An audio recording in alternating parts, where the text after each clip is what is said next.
Hello everybody and welcome back to a new YouTube video of mine. Today, I'm wearing red for a very specific reason, and that is because we are going to be talking about all things Tesla, especially in an Indian context. So, why Tesla's cars are still not on our Indian roads? Well, technically they are. I'm assuming that there's still like a very small number, single digit number of imported models in India, but on a retail front, on a mass front, they are still not on our Indian roads. So, what's the reason behind that? So, to start with, the central government has actually always wanted Tesla to set up shop locally and have a manufacturing plant established. But this is where the differences began. Tesla actually did not want to set up a manufacturing plant so early. They in fact preferred to bring in CBUs, which is a completely built unit, and that would involve basically importing the cars from other foreign countries where Teslas are manufactured. So it could be from either China, where there is a manufacturing plant, or even the newly established plant in Germany, or even from the USA. It depends on the supply chain, but it would involve importing the car from outside. Now, the fact is that the import duties in India are currently the highest in almost any country in the world.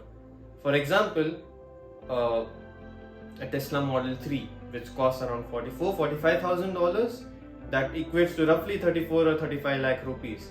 But when it comes over here in India, the same car, that would cost you almost 60 lakhs or even more.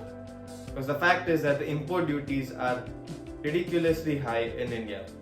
So, for a car which costs around $40,000 or less than that, there is a 60% import tax duty. Yes, you heard that right, 60%. The next figure is even going to boggle you even further. A car which costs $40,000 or more has a 100% duty. 100%. Now, that is where the difference is, can say, especially from electric vehicle maker like Tesla, you can naturally see why the differences would start to rise.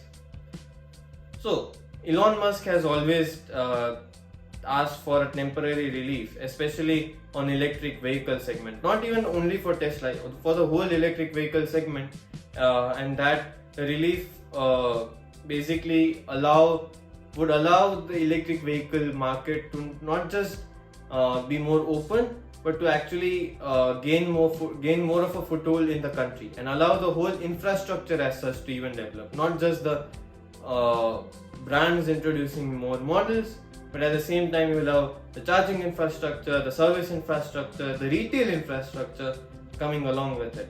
But that has still not happened yet, and that is why it has refrained Tesla from properly launching into India. They already have the basic ingredients set up. They already registered themselves in India, but they have still not gone ahead for a full launch as such into the Indian car market.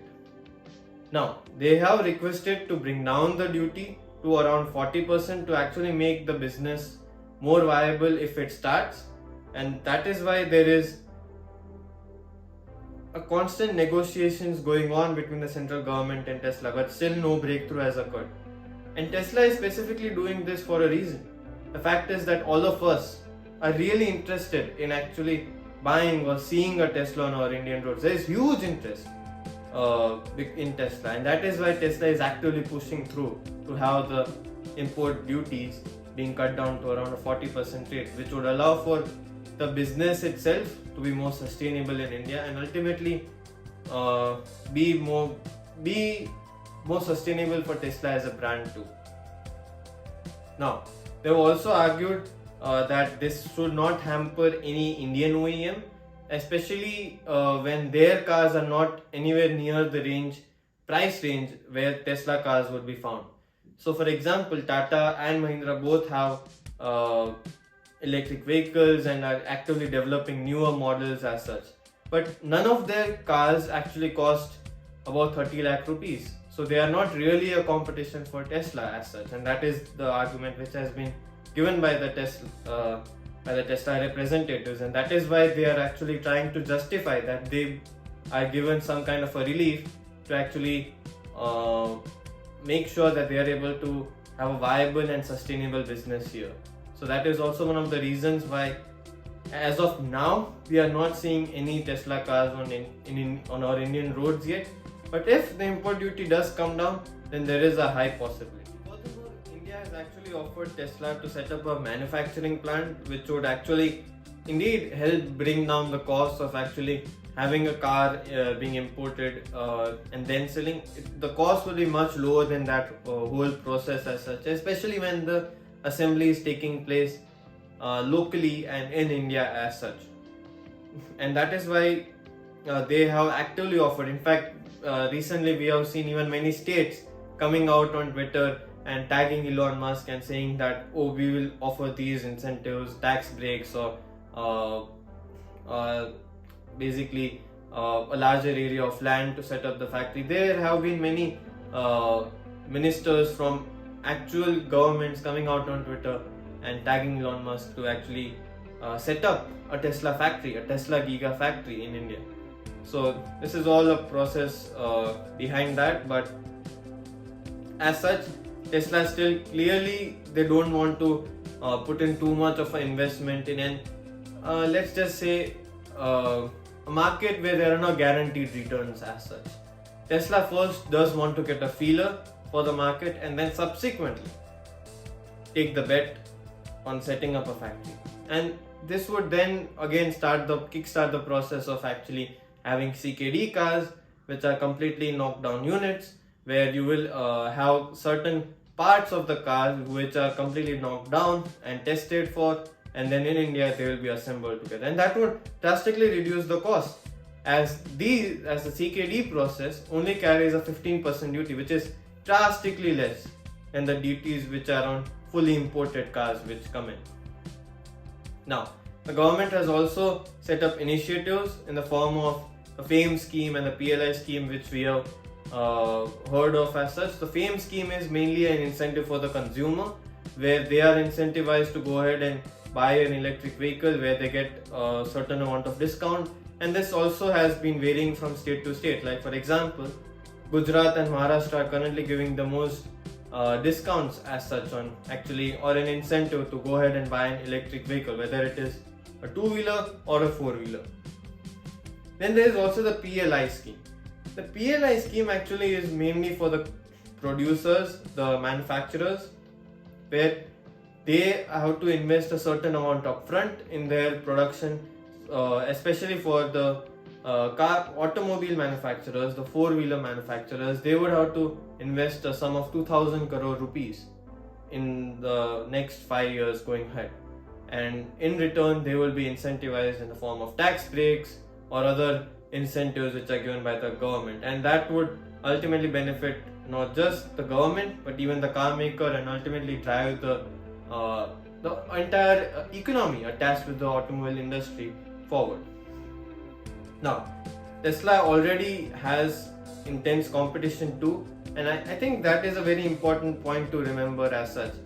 Tesla does not have the first mover advantage, at least in India. It did have in other markets, where you can say even in Europe or especially in the USA where it is from, but not in India. They do not have the first mover advantage in the luxury segment. You already have cars like the Jaguar I-Pace, the Audi e-tron, the Mercedes EQC, and all the other electrified models coming in, and that really could inflict some harm on Tesla and taking the market leader position here. And that is why they are hesitant to put in a lot of investment and would rather try and test the market and then go ahead and establish a manufacturing plant in India and ultimately start manufacturing their cars here. And that is why, again, Tesla is not very keen on taking a risky bet. As I said earlier, the Indian EV market as such, it's pretty small, and especially in the grander scheme of things, the EVs only account for barely 1% of the total sales in the Indian passenger vehicle market, which is very less as such, very, very less, and little to play for as of now. Now the expectation is that this 1%, at least in the next 5 to 6 years, will grow into a much larger share, maybe a 30%, 40% share, and that would really allow the car makers to actually have some volume going, have some revenue and profitability going. And that is where I think Tesla would want to actually establish themselves rather than going for a way too early maneuver and actually establish themselves right now, especially when they have other problems in other countries ongoing, with whether it is related to production issues or whether it is related to geopolitical issues or even with their management. And again, another appropriate examples or case studies have already been seen in the form of General Motors and Ford, especially Ford India, where they have had to actually leave the Indian market despite pumping in huge amounts of money, setting up a manufacturing plant and actually pursuing the Indian market, but they was never able to gain a strong foothold in the Indian market, and it turned into a situation where there was no return as such. It was basically like a gas guzzler SUV, where the money was being guzzled repeatedly, but there was no return in sight as such, and ultimately they had to leave India, as we saw, where GM left in I think 2019 and Ford India left very recently at the end of 2021. And that is why they would want to be more cautious when they are making such a huge commitment as such. Furthermore, India's protectionist instincts have actually kept out other international auto companies too. And this goes back to the times of the 70s and 80s when the national policy as such was actually to promote nationalization and not to have international auto companies. And the remnants of those policies still continue to date. And that is why international companies are always more apprehensive or take more time to actually commit to the Indian market because of its very inherent regulatory nature as such. And that is again causing a hurdle for Tesla to actually establish themselves properly in India and bring on their cars and start selling their cars in a proper retail format to the end consumer. That is why India needs its very own holistic model to cater to all the stakeholders, whether it is for the component makers, the original equipment makers, and the end consumer. It needs its own holistic model to address the issues which are there currently, and this could include manufacturing batteries for smaller vehicles, which we are already seeing as such, with great amount of investments being made into the charging infrastructure or making electric batteries as such. We are seeing great amount of investments being made in new forms of cleaner energy as such, and this all should contribute into that. It could also mean building more swapping stations. This has been a solution which has been seen in other countries, especially on the mass scale in countries like Taiwan, where we are seeing swappable batteries, where you can basically just swap out the battery like we used to do in the olden days on our mobile phones, where you could just change the battery and in this case drive away with your vehicle. So this would help in addressing drivers' anxiety about how far they can drive and actually go on longer distance trips too. Then there is also another aspect which involves battery recycling, and that would again help improve the longevity of the battery and at the same time help bring down the cost. And these batteries could be recycled into older cars or maybe given some other use case and be used in some other products too. Ultimately, it is all about sustainability and bringing down your costs. And while this model as such may seem far away and not really possible in the next 5 to 10 years, the fact is that a number of component makers, a lot of car makers are already working towards this model so as to make sure that their investments first of all get some kind of a return, and at the same time they are following sustainable and environmental friendly practices. And that is why we might just have an electric mobility ecosystem on our hands in the next 5 to 10 years, and that might just nudge Tesla into fully committing to actually sell their cars in India. So I hope you guys did like my video and the insights which I have shared in this video. Please do like, share, subscribe. to my channel, to the video. It would really help me out and would really motivate me to keep bringing out more videos for you guys and cover the automobile industry, the finance industry, and other industries which I am interested in. So thank you so much for watching, guys, and stay safe.